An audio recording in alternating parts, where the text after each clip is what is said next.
चैत्र नवरात्रि के 7वें दिन माँ दुर्गा की 7वीं शक्ति माता कालरात्रि की पूजा अर्चना की जाती है।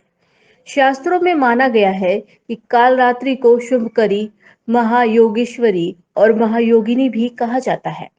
माता कालरात्रि की विधिवत रूप से पूजा अर्चना और व्रत करने से माँ अपने भक्तों को सभी बुरी शक्तियां और काल से बचाती हैं। अर्थात माता की पूजा करने के बाद भक्तों को अकाल मृत्यु का भय नहीं रहता है।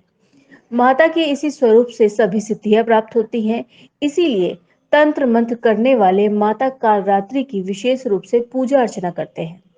ज्योतिषीय मान्यताओं के अनुसार देवी कालरात्रि शनि ग्रह को नियंत्रित करती हैं, अर्थात इनकी पूजा से शनि के दुष्प्रभाव दूर हो जाते हैं।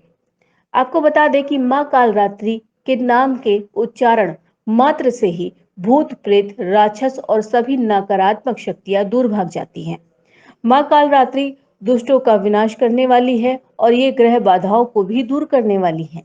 इनके उपासक को अग्नि, भय, जल, भय जंतु, भय शत्रु, भय रात्रि, भय आदि कभी नहीं होते हैं और हमें निरंतर इनका स्मरण, ध्यान और पूजन करना चाहिए।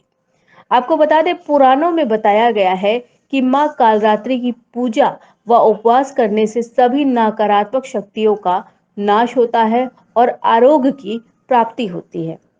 आइए जानते हैं इसके पीछे की कथा। असुर शुंभ, निशुंभ और रक्तबीज ने पूरी सृष्टि में हाहाकार मचा रखा था। इससे दुखी होकर सभी देवता भोलेनाथ के पास पहुंचे और उनसे रक्षा की प्रार्थना करने लगे। तब भोलेनाथ ने माता पार्वती को अपने भक्तों की रक्षा करने के लिए कहा। भोलेनाथ की बात मानकर माता पार्वती ने मां दुर्गा का स्वरूप धारण कर वह शुंभ निशुंभ दैत्यों का वध किया।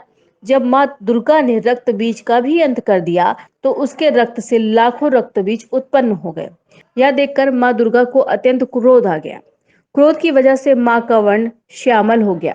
इसी श्यामल रूप से देवी कालरात्रि का प्रकट हुआ। इसके बाद मां कालरात्रि ने रक्त बीज समेत सभी दैत्यों का वध कर दिया और उनके शरीर से निकलने वाले रक्त को जमीन पर गिरने से पहले अपने मुख में भर लिया। इसी तरह सभी असुरों का अंत हुआ। इस वजह से माता को शुंभकरी भी कहा गया है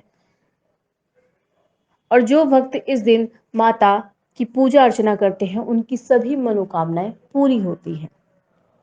लखनऊ से राष्ट्र प्रस्तावना के लिए युक्ता पांडे की रिपोर्ट।